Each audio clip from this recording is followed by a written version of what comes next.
What's going on, people? My name is Billy Liar. Welcome back to the greatest channel on the whole of YouTube. Today, we're going to be talking about Project Hail Mary, the new space film starring Ryan Gosling.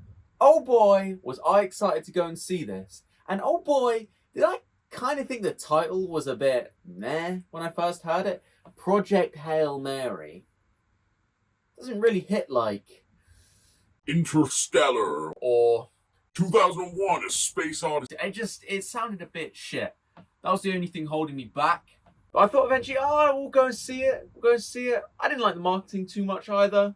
We'll go and see it. It's the only thing in the cinema right now worth watching. So I went. Okay? I went.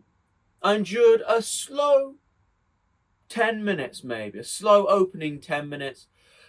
I was then greeted with a fantastic movie, okay? People, if you haven't been to see Project Hail Mary already, please buy a ticket, go and see it. If it's already out by the time this video is done because I'm super slow and lazy, please watch it on a streaming service, buy it, rent it, do any of these things. I'm not sponsored by Amazon Prime.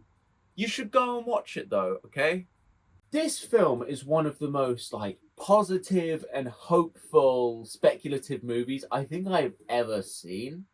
It takes this idea about alien contact, which is usually met with such hostility, oh, hey little thing, and then you bite your face off, sort of things like that. This wasn't that. This was so nice. But listen, we're going to get into the alien thing in a bit. Let's talk about some of the more basic stuff.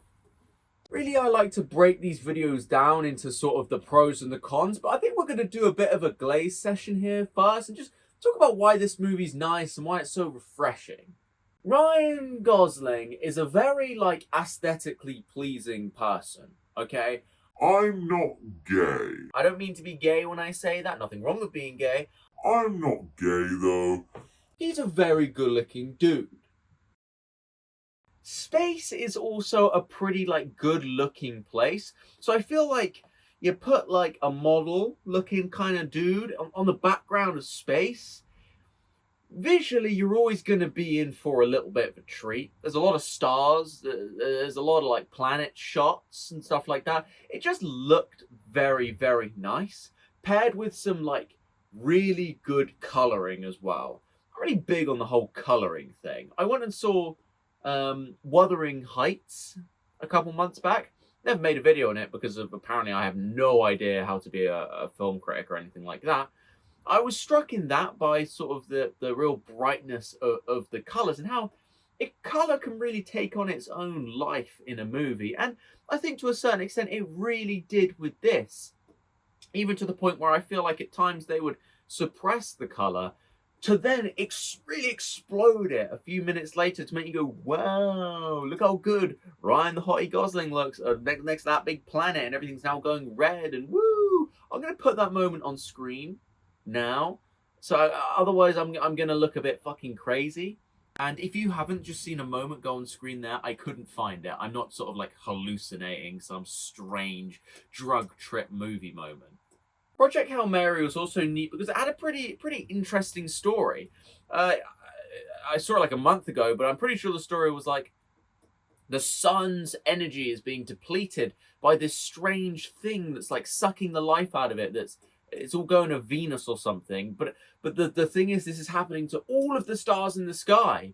So eventually all the stars are going to be fucking dead, except from one, which is a few solar systems away or light years away or something like that he has to go and travel to over a fucking 10-hour period and go and figure out what the fuck is going on. But the thing is, he wakes up near this star not remembering anything about why he's there, and all of his crew are dead, and it looks really but it's good. It's good. The narrative structure is far better than I've just made it sound. I think this is one of those reviews many people who have fucking seen the film, but I'm sorry. I'm just I felt excited to talk about this today. So along his journey, he meets this little alien creature he calls Rocky. He learns to communicate with him through various sort of translation software, whatever, blah, blah, blah. These two go on a journey together as they are kind of there for the same reason. Rocky's star is also being destroyed by this weird astrophage or whatever it's called. It's called something weird, but it's killing his star as well. So they go on this journey to the planet it's near to figure out what the fuck is going on, stuff like that.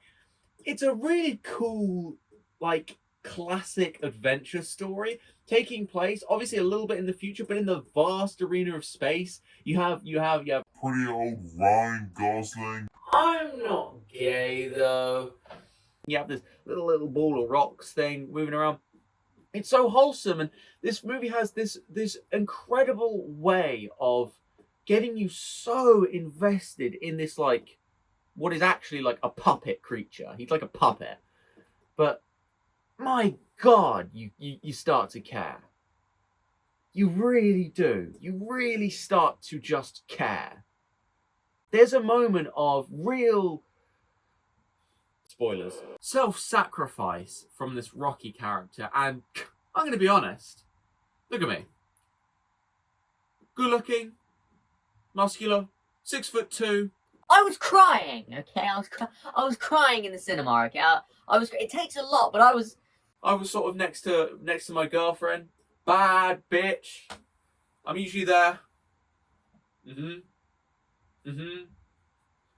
Rocky does this little self-sacrifice thing. I'm there sort of no. I find myself sort of gripping my partner's hand, not because she grabbed my hand, because I grabbed hers. It was a whole thing. Rocky survives. Oh, spoilers. But to be able to create that environment, I think, is so impressive. And I think it's a testament to the filmmakers, the director, the cinematographer, everyone. But I actually think it's a massive testament to Ryan Gosling himself, who put in a fantastic performance doing the sort of film I've never really seen him do before. I was about to say I saw him in that film called Life. That was actually Ryan Reynolds. Funny story. Ryan Reynolds and Ryan Gosling both actually look really like my brother. My brother's like a mix of both of them. He's a fucking loser, though. It's fine. But no, it was cool to see Ryan Gosling in space. Like, these are two things I never really sort of. I really like space. I really like Ryan Gosling. Ooh, they've just sort of married each other. It's really cool. I've become a massive fan of Ryan Gosling in the last few years. Partially because I saw a couple of years ago, I fucking kid you not even a couple of years ago, a couple months ago, I saw the Barbie movie.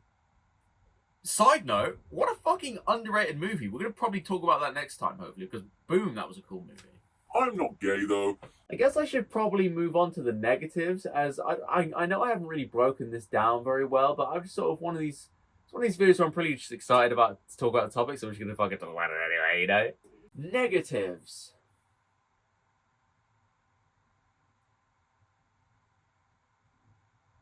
Anyway, that wraps up the segment about the negatives of this movie. It was just a load of fun, okay? I could break down this, I could break down that. At the end of the day, it was a load of fun. It was a space movie. It's the best space movie we've had since Interstellar. All these other space movies, ooh, Gravity, ooh, Life. Boring.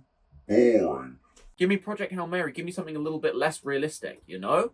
Space is this incredible arena where there are so many stories to be told, but they're so stuck down in reality.